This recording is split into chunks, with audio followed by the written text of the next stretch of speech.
Granite Group వారి Ixora 2.5, 3 and 3.5 BHK ultra luxurious apartments, JNTU Hyderabad. మరిన్ని వివరాలకి ఈ కింద నంబర్ని సంప్రదించండి. తెలంగాణ రాష్ట్రంలో కీలక పరిణామాలు చోటు చేసుకుంటున్నాయి. ఒకవైపు తమ సమస్యల పరిష్కారం కోసం సమ్మె సైరన్ మోగించడంతో ప్రస్తుతం ఒకవైపు ఆర్టీసీకి మరొక వైపు ప్రభుత్వానికి మధ్య ప్రచన్న యుద్ధం అయితే జరుగుతోంది. ఇప్పటికే రవాణా శాఖ మంత్రి పొన్నం ప్రభాకర్తో పాటు ముఖ్యమంత్రి రేవంత్ రెడ్డి కూడా ఈ అంశంపై స్వయంగా స్పందించారు. ప్రస్తుతం ఆర్టీసీ కార్మికులు సమ్మెను విరమించుకోవాలని కూడా సూచించారు. చర్చల ద్వారానే సమస్యలు పరిష్కారం అవుతాయని ప్రభుత్వం స్పష్టంగా ఒక ప్రకటన అయితే చేసింది. కానీ ఆర్టీసీ జేఏసీ కార్మికులు మాత్రం ఎక్కడ కూడా తగ్గే పరిస్థితి కనిపించడం లేదు. ఈ రోజు రాత్రి నుంచే సమ్మెకు వెళ్తామని చెప్పడంతో రాష్ట్ర వ్యాప్తంగా 6,000కు పైగా బస్సులు నిలిచిపోయే అవకాశం అయితే కనిపిస్తుంది. ప్రస్తుతం కార్మికులు మాత్రం ఖచ్చితంగా తాము ప్రతిపాదించినటువంటి 21 సమస్యల పరిష్కారం కోసం ప్రభుత్వం వెంటనే నిర్ణయం తీసుకోవాలి, ఒక స్పష్టమైనటువంటి ప్రకటన జారీ చేయాలని చెప్పి డిమాండ్ చేస్తుంది. మరోవైపు ప్రభుత్వం మాత్రం మరికొంత సమయం కావాలని చెప్పి కోరుతుంది. మరోవైపు చర్చల ద్వారానే పరిష్కారం సాధ్యమని చెప్తోంది భావిస్తుంది. ప్రస్తుతం కార్మికులు మనతో ఉన్నారు. ఖమ్మం డిపోకు సంబంధించినటువంటి కార్మికులు వారితో మాట్లాడించే ప్రయత్నం చేద్దాం. ప్రభుత్వం చాలా స్పష్టంగా కోరుతోంది. ఇప్పటికే ప్రభుత్వం అప్పిల ఊబిలో కూరుకుపోయింది. మరికొంత సమయం కావాలి, చర్చల ద్వారానే సమస్యలన్నీ కూడా పరిష్కారం అవుతాయి, మరికొంత సమయం ఇస్తే అన్ని సమస్యలను కూడా ప్రభుత్వం పరిష్కరించడానికి సిద్ధంగా ఉంది, తాము చర్చలకు సిద్ధంగా ఉన్నామని చెప్పింది. గతంలో కూడా పలుమార్లు మీతో స్వయంగా రవాణా శాఖ మంత్రి పొన్నం ప్రభాకర్ కూడా భేటీ అయినటువంటి పరిస్థితి కనిపిస్తుంది. ఎందుకు చర్చల ద్వారా సమస్యలను పరిష్కరించుకోకుండా సమస్యలను మోగించారు? మేము జేఏసీగా గత 8 మాసాల నుంచి రాష్ట్ర ప్రభుత్వానికి, లేబర్ కమిషనర్కి ఎన్నో దఫాలుగా మెమోరాండాలు ఇవ్వడం జరిగింది. తర్వాత దశల వారీగా కార్యక్రమాలు చేశాం. 8 మాసాల వరకు చేసినా కానీ ఇంతవరకు స్పందించకపోవడం వల్లనే ఈరోజు జేఏసీగా మేము సమ్మె నోటీసు ఇవ్వడం జరిగింది. వాస్తవంగా మేము డిమాండ్ చేసేది ఏం లేదు. రాష్ట్ర ప్రభుత్వం అధికారంలోకి రాకుండా ముందు మేనిఫెస్టోలో పెట్టిన అంశాలని అవి అమలు చేయాలని అడుగుతున్నాను. అంతే తప్ప వేరే గొంతెమ్మ కోరికలు ఏం కోరట్లేదు. రాష్ట్ర ప్రభుత్వం ఆర్టీసీని ప్రభుత్వంలో విలీనం చేస్తామని ఆ రోజు హామీ ఇచ్చారు. అధికారంలోకి రాగానే విలీనం చేస్తామని హామీ ఇచ్చారు. దాన్ని అమలు చేయమని అడుగుతూ ఉన్నాం. అదేవిధంగా గతంలో ఉన్న ప్రభుత్వం యూనియన్లు తీసేసిన తర్వాత ఈ రాష్ట్ర ప్రభుత్వం ఆ రోజు మేనిఫెస్టోలో ఈ అంశం కూడా పెట్టింది. మేము అధికారంలోకి రాగానే ఈ యూనియన్లని పునరుద్ధరిస్తామని చెప్పారు. మేము అదే కోరుతున్నాం. యూనియన్లను పునరుద్ధరించి ఆర్టీసీలో ఎన్నికలు జరపమని కోరుతూ ఉన్నాం. అదేవిధంగా ఈరోజు మాకు 2017లో పిఆర్సీ చేయడం జరిగింది. దాన్ని ఇప్పటివరకు కూడా దానికి సంబంధించిన ఏరియస్ ఇవ్వలేదు. ఆ 2017 నుంచి ఇప్పటివరకు మాకు ఏరియస్ ఇవ్వమని మేము రాష్ట్ర ప్రభుత్వాన్ని అడుగుతూ ఉన్నాం. రాష్ట్ర ప్రభుత్వం ఇచ్చిన హామీనే అడుగుతున్నాం. అదేవిధంగా 2021, 2025 పిఆర్సీ కూడా జరగాల్సి ఉండే. ఆ 2025, 21 పిఆర్సీ ఇంతవరకు జరగలేదు. ఆ రోజు రాష్ట్ర ప్రభుత్వం అధికారంలోకి వస్తే ఆర్టీసీ కార్మికులందరినీ ప్రభుత్వంలో విలీనం చేసి వాళ్ళకి ప్రభుత్వం వాళ్ళకి ఏ విధమైన జీతభత్యాలు ఉన్నాయో మీకు కూడా అదేవిధంగా జీతభత్యాలు ఇస్తామని ఆ రోజు చెప్పారు. మేము అదే అడుగుతూ ఉన్నాం. వాళ్ళకి 30% ఉంది, మాకు కూడా 30% ఏమని అడుగుతూ ఉన్నాం. మేము ప్రత్యేకంగా వేరే డిమాండ్స్ ఏం అడగట్లే. ఇలా మొత్తం 21 సమస్యలు మీరు ప్రభుత్వం దృష్టికి తీసుకెళ్లారు. ఇందులో ఎన్ని సమస్యల పట్ల ప్రభుత్వం సానుకూలంగా స్పందించింది, ఎన్ని సమస్యల పట్ల వ్యతిరేకంగా స్పందించింది? ఇప్పటి వరకు కూడా మేము 8 మాసాల నుంచి చేస్తుంటే ఏ రోజు కూడా మమ్మల్ని పిలిచి చర్చలు జరపలేదు. మేము ఇచ్చిన డిమాండ్స్ ఏది కూడా చర్చ జరగలేదు. అందుకే ఇప్పుడు మేము తప్పని పరిస్థితులలో సమ్మెలకు పోవాల్సి వచ్చిన పరిస్థితి ఉంది. ఈరోజు కేంద్ర ప్రభుత్వం ఎలక్ట్రికల్ బస్సులు తీసుకొచ్చింది. మేము ఎలక్ట్రిక్ బస్సులకు వ్యతిరేకం కాదు. ఎలక్ట్రికల్ బస్సులు తీసుకురావాలి, పొల్యూషన్ కోసం ఎలక్ట్రికల్ బస్సులు తీసుకొచ్చింది. మేము అనేది ఏంటంటే ఎలక్ట్రిక్ బస్సులు అనేది కేంద్ర ప్రభుత్వం రాష్ట్ర ప్రభుత్వానికి ఏమని మేము డిమాండ్ చేస్తున్నాం. రాష్ట్ర ప్రభుత్వానికి ఇస్తే దానికి సబ్సిడీ 1,50,00,000 ఉంటే 50 లక్షల సబ్సిడీ వస్తుంది. అది ఆర్టీసీకి ఉపయోగపడుతుంది, ఆర్టీసీ లాభంలోకి వస్తుంది. కాబట్టి కూడా స్పష్టంగా ఒక లేఖను విడుదల చేసింది రాష్ట్ర ప్రభుత్వం తరఫున. టీఎస్ఆర్టీసీ యాజమాన్యం కూడా ఒక లేఖను విడుదల చేసింది. చాలా స్పష్టంగా పేర్కొంది. అందులో టీజీఎస్ఆర్టీ ప్రతి నెల 1వ తేదీన మీకు వేతనాలు అందిస్తున్నట్లు అందులో స్పష్టంగా పేర్కొంది. పిఎఫ్, సిసిఎస్ వంటి రికవరీ మొత్తాలను కూడా ప్రతి నెల క్రమం తప్పకుండా చెల్లిస్తామని, ఆ బకాయిలంతా కూడా యాజమాన్యం తగ్గించేలాగా ప్రయత్నం చేస్తున్నామని చెప్తుంది. టీఎస్ఆర్టీసీ ఆర్థిక పరిస్థితి మీకు తెలియంది కాదు, ఆర్థిక కష్టాలను ఉద్యోగుల సంక్షేమానికి మొదటి ప్రాధాన్యత ఇస్తున్నామని చెప్తుంది. సో ప్రభుత్వం నుంచి కూడా ఒక స్పష్టమైనటువంటి ఒక లేఖను కూడా విడుదల చేశారు. మీకు చర్చల ద్వారానే సమస్యల పరిష్కారం సాధ్యమవుతుందని చెప్తున్నారు. కానీ ఎందుకు ఈ స్థాయి ఆవేదన, అసంతృప్తి? రాష్ట్ర ప్రభుత్వం ఇప్పుడు వచ్చినప్పటి నుంచి కాదు, మాకు 10 తారీఖు ఇచ్చిన గత ప్రభుత్వం ఉన్న కాంచి కూడా మాకు 10 తారీఖుని శాలరీస్ ఇస్తున్నారు.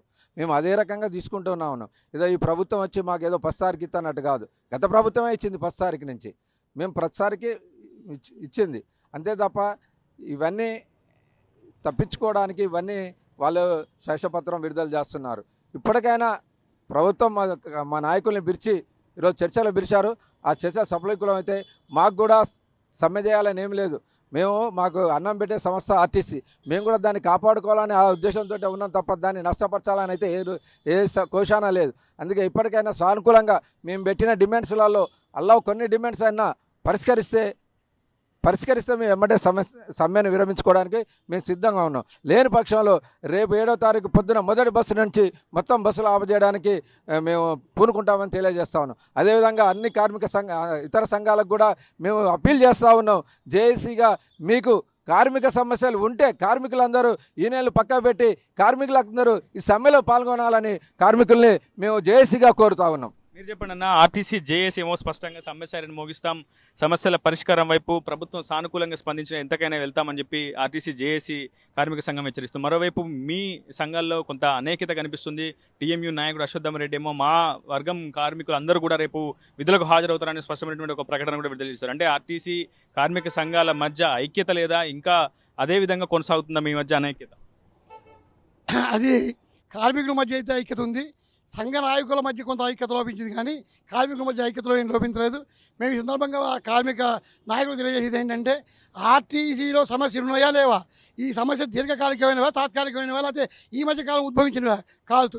చాలా కాలం నుంచి దీర్ఘకాలంగా ఈ కొత్త ప్రభుత్వం రాకముందు నుంచి ఉన్న సమస్యలు, ఈ సమస్యలపై 6 ఏళ్ల నుంచి ఇక్కడ ఆర్టీసీ కార్మికుని కానీ ఆర్టీసీ యూనియన్ కానీ యాజమాన్యం కానీ ప్రభుత్వం కానీ పట్టించుకునే పరిస్థితి లేదు. ఎన్నో ఆశలతో ఎన్నో కోరికలతో ఈ గవర్నమెంట్ వచ్చిన తర్వాత మాకు సమస్యలు తీరుతాయి, మా ఇబ్బందులు పోతాయి అని చెప్పి కార్మికులు చాలా సంతోషించిన సందర్భంలో మరి దాదాపు ఈ గవర్నమెంట్ 2023లో వచ్చింది ఈ ప్రభుత్వం. వచ్చిన తర్వాత ఇవాళ 2025, దీనికన్నా 8 నెలల పూర్వం నుంచి ఆర్టీసీ కార్మికులు ఏవైతే ఇబ్బంది పడుతున్నారో, ఏవైతే బాధలు పడుతున్నారో, ఆర్థికంగా పని భారం వల్ల ఎన్ని బాధలు పడుతున్నారో అవన్నీ కూడా ప్రభుత్వం దృష్టికి యాజమాన్య దృష్టికి అనేక పలు ఉద్యమాల ద్వారా వాళ్ళ దృష్టికి తీసుకురావడం జరిగింది. జరిగినప్పటికీ కూడా మరి యాజమాన్యం కానీ ప్రభుత్వం కానీ పట్టనట్టు కూర్చున్నారు.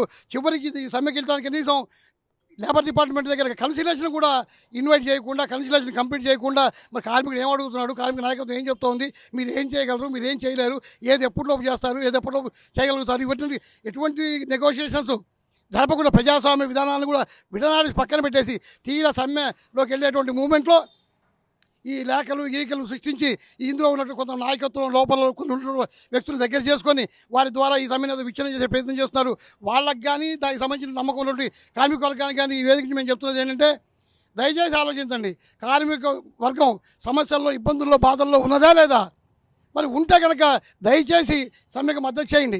ఇది ఎవరికి పెద్దపీట వేయలేదనో. స్వయంగా సీఎం రేవంత్ రెడ్డి కూడా నేను ఒక సమావేశంలో మాట్లాడుతూ రాష్ట్ర ఆర్థిక పరిస్థితి బాగాలేదు, పూర్తిగా ఎక్కడ కూడా అప్పు పుట్టని పరిస్థితి ఉంది, బయటికి వెళ్తే ఎవరో అప్పిచ్చే పరిస్థితి కూడా లేదు, ఈ సమయంలో ప్రభుత్వ ఉద్యోగులు రోడ్డెక్కితే కుటుంబ పరువే పోతుంది, రాష్ట్ర పరువే పోతుందని చెప్పి కూడా ఇటు స్వయంగా సీఎం రేవంత్ రెడ్డి ఆవేదన వ్యక్తం చేస్తారు. ఇలాగే ఆర్టీసీ ఉద్యోగులు మొండికేస్తే ఎస్మై యాక్ట్ ప్రయోగిస్తామని కూడా ప్రభుత్వం పరోక్షంగా హెచ్చరికలు జారీ చేసింది. సో ఈ నేపథ్యాల మేర అసలు ఆర్టీసీ సమ్మె చేయడానికే మీరు మొగ్గు చూపుతున్నారా? ఇవి దీర్ఘకాలిక సమస్యలు అని చెప్తున్నాం. ఈ సమస్య తీరుస్తా అని చెప్పి అధికారంలోకి వచ్చిన వ్యక్తి ఇవన్నీ ఆలోచించుకొని హామీలు ఇవ్వాలి, మేనిఫెస్టోలో పెట్టినప్పుడు ఇవన్నీ చూసుకోవాలి, ఏం చేయగలుగుతున్నా ఏం చేయాలని. అధికారంలోకి వచ్చిన నెలకో 2 నెలలకో 6 నెలలలోపో మేము అడగలేదు. దాదాపు 2 years 2 సంవత్సరాల తర్వాత కూడా నువ్వు 2-3 సంవత్సరాలు మళ్ళీ ఎలక్షన్ వచ్చే పరిస్థితి వచ్చి 1 సంవత్సరం ముందు ఎట్లాగో ఎలక్షన్ క్యాంపెయిన్లోకి వెళ్ళిపోతారు మీరు. ఇంక టైం లేదు అక్కడ. ఇంతకన్నా మేము చేయగలిగేది లేదు. ఇంతకన్నా చాలా బాధలు పెట్టే ప్రభుత్వాలు ఉన్నాయి. ఆ ప్రభుత్వాలు ఇప్పుడు ఏ పరిస్థితుల్లో ఉన్నాయో ప్రజలకు తెలుసు, కార్మిక వర్గానికి తెలుసు, అందరూ తెలుసు. ఈ సందర్భంగా మేము కోరుకుంటుంది ఏంటంటే, ప్రజలు దయచేసి అర్థం చేసుకొని మాది ఇవాటి డిమాండ్ కావు, ఇవి చాలా దీర్ఘకాలిక డిమాండ్లు, మేము ఇబ్బంది పెట్టాలని బాధ పెట్టాలని కోరిక కాదు, ఈ సమస్య సోకు కాదు. సమస్య సాల్వ్ అయితే తప్పనిసరిగా మేము మా విధుల్లోకి వెళ్ళిపోతామని చెప్పి తెలియజేస్తూ ప్రభుత్వం సత్వర పరిష్కరించాలని. తెలంగాణ ఉద్యమంలో ఆర్టీసీ ఉద్యోగులు చాలా కీలకమైనటువంటి క్రియాశీలమైనటువంటి పాత్ర పోషించారు. కానీ ఆ తర్వాత తెలంగాణ స్వరాష్ట్ర సాధన తర్వాత కొన్ని ఉద్యమాలు చేశారు, కానీ అవి విచ్ఛిన్నమైపోయాయి. ప్రస్తుతం నూతనంగా ప్రభుత్వం ఏర్పడిన తర్వాత మరోమారు మీరు ఉద్యమానికి సిద్ధమవుతున్నారు. ఈ ఉద్యమమైనా సక్రమంగా సాగుతుందా, లేదా ప్రభుత్వాలు కావచ్చు, సంఘాల నాయకత్వాలు కావచ్చు, ఈ ఉద్యమాన్ని కూడా విచ్ఛిన్నం చేసే అవకాశం ఉందా? సార్, మీరు దయచేసి సీఎం గారు అయ్యారు. ఈ సీఎం గారు బాగానే స్పందించుతున్నారు. అందరికి కూడా కార్మికులకు కూడా కొంచెం కార్మికులకి వెళ్ళి మాట్లాడుతున్నారు. సార్ కూడా మాకు ఏంటంటే గవర్నమెంట్ విలీనం చేయమని చెప్పి మేము కోరుతూ ఉన్నాము. మా వచ్చే బకాయిలన్నీ ఇవ్వమని చెప్పి మేము కోరుతూ సెలవు తీసుకుంటున్నాం. మీరేం చెప్తారు? మీకు ఉన్నటువంటి సమస్యల పట్ల ప్రభుత్వం సానుకూలంగా స్పందిస్తుందన్న ఒక ఆశాభావం మీకుందా? కాంగ్రెస్ ప్రభుత్వం మీద ఆశాభావం ఉంది కానీ మరి మాకు ఇచ్చే డబ్బులు మహాలక్ష్మి డబ్బులు 375 కోట్లు ఇవ్వాలి నెలకి. అవి ట్రెజరీ ధరకి ఇస్తే సరిపోయేది కదా, ఇంకెందుకు మాకు ఇబ్బంది పెట్టడం. అయ్యే ట్రెజరీ ధరకి ఇస్తే మాకు సరిపోద్ది. తర్వాత ఇంకోటి ఏంటంటే తెలంగాణ ఏర్పడితే మా భవిష్యత్తులో బాగుపడతాయి అనుకుంటే ఆంధ్ర వాళ్ళు మంచిగా ఏర్పడి వాళ్ళు జగన్మోహన్ రెడ్డి గారు మంచి చేసి వాళ్ళు మాకంటే ఎక్కువ జీతం తీసుకుంటున్నారు. ఇప్పుడు వాళ్ళ వల్ల మేము ఇటు ఆంధ్ర పోతే తెలంగాణ ఏర్పడినందుకు దానివల్ల మేము ఇంకా సిగ్గుపడాల్సిన పరిస్థితి ఏర్పడుతుంది. ఆ గవర్నమెంట్ ఎట్లాగా చేయలేదు, ఈ గవర్నమెంట్ అన్న ఈ రేవంత్ రెడ్డి గారు అన్న చేస్తారంటే ఇది కూడా చేయకపోయిన పరిస్థితి ఏర్పడుతుంది. ఇది సిగ్గుచేటి విషయం, మాకే బాధ అనిపిస్తుంది. విడిపోయిన తర్వాత వాళ్ళే ఎక్కువ జీతం తీసుకుంటున్నారు, మేమేమో కష్టపడి మాకు మహాలక్ష్మి పథకం గవర్నమెంట్ సక్సెస్ చేసినాం, మాకు బాధ అనిపిస్తుంది జీతం విషయం. మొత్తంగా స్వరాష్ట్ర సాధన తర్వాత కూడా తమ సమస్యలు పరిష్కారం కాకపోవడం పట్ల ఆర్టీసీ కార్మికుల ఆవేదన, అసంతృప్తి వ్యక్తం చేస్తున్నారు. ఇప్పటికైనా ప్రభుత్వం తక్షణమే స్పందించి సమస్యల పరిష్కారం కోసం సానుకూలంగా స్పందించాలని డిమాండ్ చేస్తున్నారు ఆర్టీసీ కార్మికులు. ఇది reporter Uday, RTV Khammam depot నుంచి. మరిన్ని వీడియోస్ కోసం ఛానల్ ని సబ్స్క్రైబ్ చేయండి. లేటెస్ట్ అప్డేట్స్ కోసం వాట్సాప్ ఛానల్ ని ఫాలో అవ్వండి. ఆ లింక్ డిస్క్రిప్షన్ లో ఉంది.